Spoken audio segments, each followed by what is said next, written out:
Vice President Kamala Harris and former President Donald Trump are back on the campaign trail today for the first time since Tuesday night's debate. Harris will head to the battleground state of North Carolina, making stops in Charlotte and Greensboro.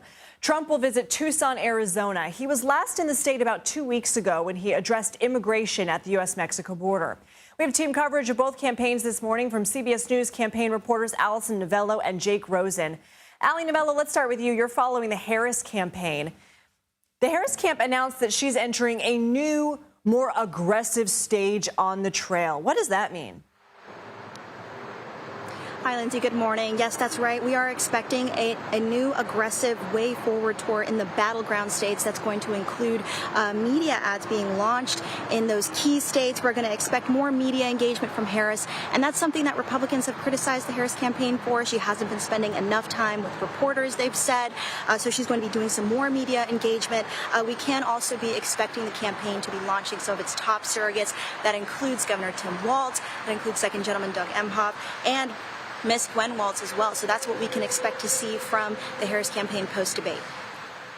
A Democratic presidential candidate hasn't won North Carolina since Barack Obama in 2008. Why is Harris focusing there? And do her allies think she has a chance to flip it?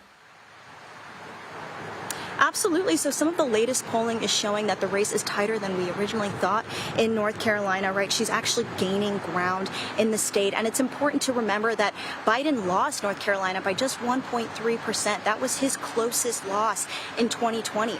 And for Trump, a path to victory likely includes Georgia, North Carolina, and Pennsylvania. So it would be really great for the Harris campaign if she were able to flip that state. And as Governor Roy Cooper told us recently, if Harris manages to win North Carolina, she is likely to win the presidential election, Lindsay. Alberto Gonzales, who served as the Attorney General under the Bush administration, endorsed Harris in a new op-ed this morning. We are seeing some more Republican political figures backing Harris.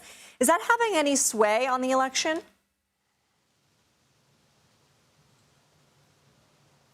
To some voters here in Pennsylvania, right? It's a very key state for both campaigns.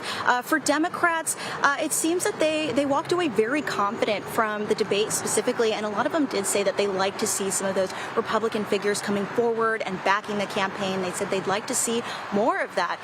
For Republicans, though, it didn't really seem to have much of an effect on them. I did talk to one voter yesterday who told me that he was rather disappointed in Trump's debate performance. He did feel that Harris walked away a clear winner, but he defended Trump and said that he felt it was a 3-on-1 debate. And he also said that, he's not convinced by some of those endorsements, and he does plan to continue to vote for Trump. So that's what I've been hearing for some of those decided voters as we walk away from the debate. Okay, Allie, Novelo, thank you. Let's go now to the Trump campaign and bring in CBS News campaign reporter Jake Rosen. Jake, Tucson is really a blue dot in the swing state of Arizona. Why is Trump going there today? What is his messaging going to be? Well, this is something that Donald Trump has done repeatedly throughout the campaign. His campaign has put him in places like where he'll be also next week in Uniondale, New York. He's gone to Philadelphia and attended things like SneakerCon and held rallies in downtown Philadelphia. Tucson is no different. They want to make the case to Democratic-leaning voters or maybe people who just live in Tucson who might be thinking about voting for Donald Trump that the policies of the Biden-Harris administration were not working for you. And here's why. In the Trump campaign memo kind of explaining why they're going to Tucson, they claim that today they're going to make a message and an overture to Latino voters who feel like the Biden-Harris administration has let them down and what Donald Trump would do to support them in another term. Jake, Republican Ohio Governor Mike DeWine is pushing back on Trump's false claims that Haitian immigrants in Springfield, Ohio, are eating residents' pets. Here's what he said on America Decides last night. The internet can be quite crazy sometimes. And look, the Mayor Rue of Springfield says, no, there's no truth in that. They have no evidence of that at all. So I think we go with what the mayor says. He knows his city. We're not talking about the internet being crazy here. We're talking about a presidential candidate who repeated this on the debate stage. Do we have any more information on the source of these claims and why Trump and Vance may be doubling down on this kind of rhetoric?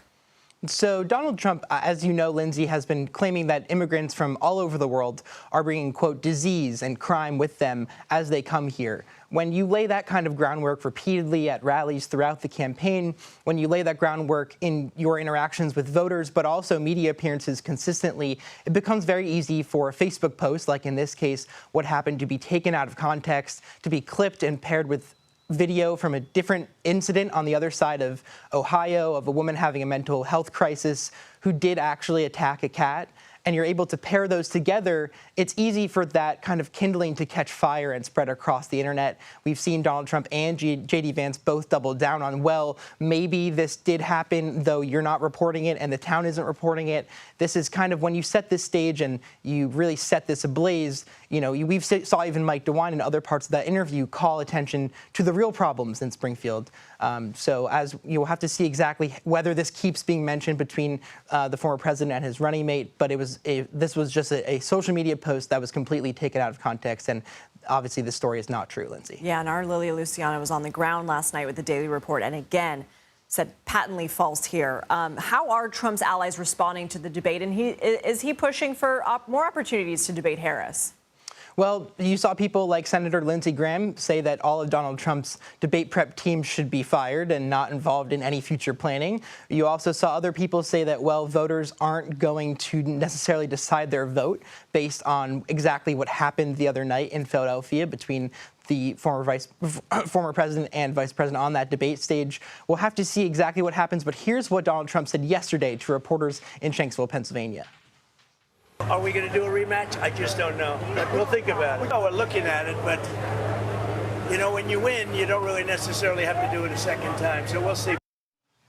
So obviously you saw Donald Trump kind of cast doubt. He's been saying that Kamala Harris wants to do another debate because she lost. Now, obviously, if you ask the Harris campaign, they believe that they came out on top on the debate night, and we'll have to see exactly how this kind of plays out. The former president has shifted his stance from anywhere, anytime, any place with President Biden to now casting doubt on whether he would continue with debates that he and his campaign say that they've already accepted.